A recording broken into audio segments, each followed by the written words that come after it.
Golfing has always been a part of my life. My grandparents, my parents, my fiance, my siblings, we all play golf. It's a great way to stay connected through scrambles or matches, even at this very course. So today I would like to demonstrate two proper techniques of two clubs that golfers use, a driver and a putter. And first I want to give you a little rundown about golf. In everyday play, there's a certain thing called golf etiquette, and I'm sure that you've heard about it. I'm going to tell you a few of the rules that are a part of golf etiquette. First, you play the ball as it lies. When in tournaments, matches, scrambles, whatever it is, you want to play it as it lies. And now for everyday play with your friends, you can move it around, but there's a certain length that you can only move it. Some particular golf rules are silence when you're on the course. You want to make sure that the player has complete silence so that when he's swinging, he can concentrate fully on what he's doing. Shh. Hitting on the green or even in the fairway, there's a certain thing called a divot. It's a little part of the ground that where your ball has hit extremely hard or your club. You want to remember to fix those if you're playing golf so that other players don't have a disadvantage if they hit that divot. One last particular golf etiquette rule is that when the player on the last hole shoots the lowest, he gets to tee off first on the next hole. Now that you have a few tips about golf, I want to walk you through the steps of hitting your driver and your putter. When playing golf, you want to remember a few tips. First, when you're lining up your feet, you want to make it parallel with the golf club and you want to aim at the hole. Next, you want to grip the club. This is the grip, and there are different grips that you can use. A baseball grip, which I like to use, you can overlap or you can interlock. I'm going to show you how to properly tee off. This is hole number 1, so hopefully I make it down the fairway.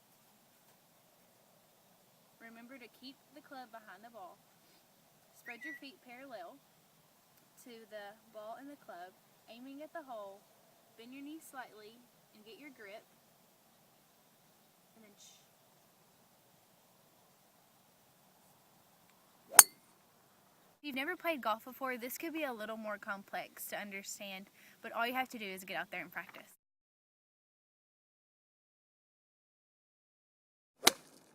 After you have hit your driver off the tee box, next you want to make your way down the fairway using your 7-iron or your 9-iron or even your pitching wedge, depending on where you are on that hole.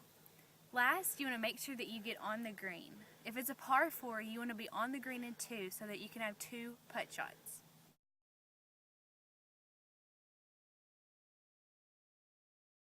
The first thing that you want to remember is make sure that your line is proper and you think that it's going to go in the hole. Secondly, you want to think about the speed. If you don't have the speed on, you're going to miss it every time. So now that I'm at my ball, I want to show you how to properly line up. It's very similar to the driver, except you don't stand quite as far away from the ball as you would when you're driving. So put the club behind the ball, about an inch. Grab the club like you wish, feet apart, shoulder width, and bend your knees.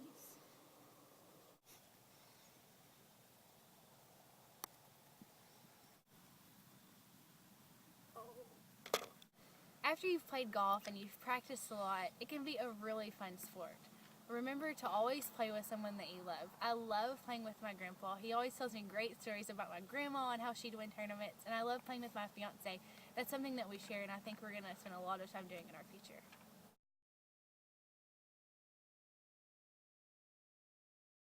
Golf course. Today I want to show you, that's completely wrong, I'm sorry. Today I want to show you a few tips.